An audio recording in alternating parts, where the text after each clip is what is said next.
Welcome to another episode of Let's Talk About Clutter. I'm your host, Margo, a professional organizer specializing in toxic clutter. Today, I want to give you a start-to-finish plan for decluttering an entire room. Not a vibe, not a burst of motivation, an actual plan. Let me tell you something. There is nothing more satisfying than walking into your kitchen and seeing it be clean, tidy, well organized. And while I absolutely love the idea of sporadic decluttering and decluttering one item a day and doing the spot and toss and doing the bin and all of these tactics that are great to get started. But if you're like, Margo, I want to see results. Like I want to feel the reward of a tidy room. This is how you're going to get it done. You're going to do it stress-free, low overwhelm, and it probably won't take you more than 30 days. So before we get started, a little truth. You are not failing if you have a lot of clutter. It is not being cluttersome is not a personality trait. You don't need to be an organized person. You don't need motivation. In fact, motivation is incredibly unreliable. Motivation is like that flaky friend who's always like, oh my God, yes, let's do this. Let's hang out. And then kind of drops the ball and never shows up or answers your texts. Decluttering is a boring routine.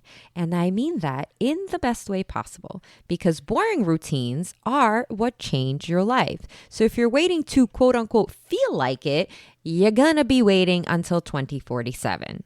And we're not going to do that. We're going to get that room decluttered from start to finish within 30 days. Let's jump right into it. Step 1, you're going to choose one room and you are going to commit to that room.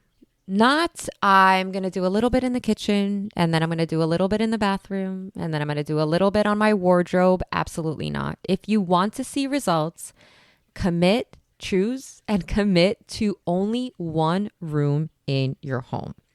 This could be your bedroom, your kitchen, your living room, your home office, your bathroom. To be honest with you, I consider a wardrobe an entire room as well because it's true. It's a huge undertaking. So choose your room. And if you're wondering like, hey, Margo, there's a lot of clutter in absolutely every room of my home. Like, how do I even make that decision? Well, if you've ever listened to any of my podcasts, thank you, by the way, you will know that my preferential choice is to choose that eye twitch area. What do I mean by that? It's that room that you walk into every single day, probably your kitchen oftentimes. And it makes your eye twitch because you're just like, oh my goodness gracious, this is completely out of hand. Like you can't close the door on it. So I recommend that you select your first eye twitch area. Now, please don't spend an enormous amount of time trying to quote unquote make the right decision about what room to choose. Like there is no right decision. Just choose a room. Choose a room. If you're spending more than 5 seconds on this, it's too long. Choose a room, commit to the room. Now, let's talk about, because on this podcast, I'm all about low stress and low overwhelm. Nobody wants to feel punished. We don't want to treat decluttering like a chore. It shouldn't be overwhelming because when we perceive something as overwhelming and hard, what do? We can all relate to this. We procrastinate. That's right. I've been there myself. So step 2, once you have chosen your room, you're going to avoid this. You're not going to go in there and be like, I'm just going to declutter this entire kitchen on a weekend because you're not going to. You're not. Right? Maybe you'll get started. Maybe you'll do it for an hour and then you're going to be exhausted and you're going to stop and it's going to be discouraging and it's probably going to take you another month to restart again. So we're not doing that. What we're going to do is we're going to walk into that room that you selected for the purpose of this episode. I'm going to use the kitchen and then you're going to break the room up into micro zones. This is something I call bite-sized decluttering. And this is where the low stress and low overwhelm comes in. So what does that mean, right? This is the secret sauce to accomplishing, a tidy, clutter-free space within 30 days. So you're going to break it down into bite-sized micro zones. So instead of saying I'm doing the entire kitchen, you're going to list out upper cabinets, lower cabinets, drawers, countertop, oven, table, island, refrigerator, whatever your micro zones are. And by the way, especially if you're somebody who suffers from anxiety like me, or maybe you suffer from ADHD, even saying upper cabinets can feel overwhelming. So there's nothing wrong with just saying cabinet 1, cabinet 2. You can even do, shelf 1, shelf 2, whatever you feel comfortable, whatever doesn't feel suffocating. Like you have thinking about decluttering, you feel like you have an elephant sitting on your chest. Like if that's how you're feeling, break it down even more. All right. So one cabinet, one drawer, one shelf at a time. And this way, the kitchen project does not feel or seem overwhelming. The other thing that you achieve by breaking up a room into smaller bite-sized sections, and by the way, this applies to every room of your house. Living room is the same concept. If you're doing your wardrobe, it can literally be shelf 1, shelf 2, dresser drawer 1, dresser drawer 2. If a dresser drawer is too much, you could do half, you can do a third, right? This is not an exact science, and it's not an exact formula that you have to perfectly follow, right? There's no such thing as perfect decluttering. It's completely unique to you. So do what feels comfortable. So the other thing that this prevents is decluttering paralysis, right? Because you're like, where do I start? What do I do? It's too much. And then your brain kind of goes into shutdown mode and it's like, ooh, forget all this. I'm not doing it, right? This way, when you have a clear plan of bite-sized sections, your brain is like, oh, I could do a shelf. Oh, I can do a drawer. You know what I mean? So it's incredibly helpful. It also prevents procrastination, right? Because again, it's bite-sized, so it's much easier to tackle and achieve. And it gives you satisfaction because goals need to be measurable. And you've probably heard this, that a goal needs to be smart, right? So goals need to be measurable. And what that means is when you just say, I'm going to declutter a kitchen, and maybe you worked in the kitchen for 10 minutes, but guess what? In that 10 minutes, your kitchen is not fully clutter-free. You feel like you failed. You know what I mean? Like, you don't have that sense of, if you've ever created a to-do list and you put a bunch of tasks on there, how good does it feel to like check each task off or, cross it out? It's the same concept here, right? This is kind of what builds momentum. And to be honest with you, eventually creates motivation, even though we're not relying on motivation. But it is a very, very feel-good kind of thing when you're able to just check off, like, I did the cabinet, I did a drawer, I did, the freezer, whatever it may be.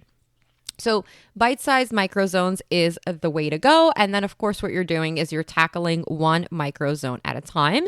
And that is what we do with the help of step 3. So step 3 is to pencil in decluttering. If it's not written down, it's probably not going to get done. Okay, so you might be saying, Margo, how often should I declutter? Well, that's entirely up to you, as long as you can stick to a schedule. What you don't want to do is you don't want to overcommit, right? And I see this sometimes when I first start working with my one-on-one clients and they're super like hyped and stuff. And they're like, Margo, I'm going to declutter 5 days a week. And I'm like, okay, walk me through your schedule. Walk me through what your week looks like. Monday, what time do you wake up? Do you go to work? When do you come back?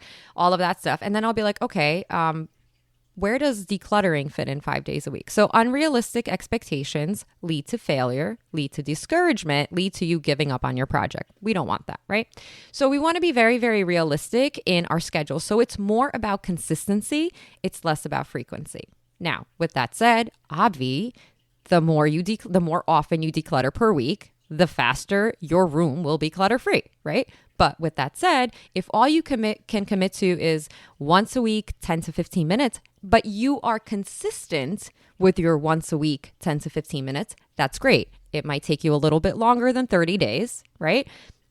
If you could do twice a week or 3 times a week, again, 10 minutes, 15 minutes, 20 minutes, you can always start low. And then especially if you're brand new to this and you're just starting out, you can always start low, like 10 minutes, right? Have that feel good moment, right? Even set an alarm for 10 minutes. When it goes off, you stop, right? There's no need to go over. And what you'll find is the more you do this, the faster you become at making decisions to toss, keep. And also the longer you tend to do this for. Right? Because it becomes much easier and it no longer feels like a chore. And especially when you start seeing results, you're going to be like, you know what? I'm going to be here for like 30 minutes and I'm going to do 3 drawers, or I'm going to do the entire upper cabinets, whatever. My point is, choose how frequently you want to declutter that room per week, right?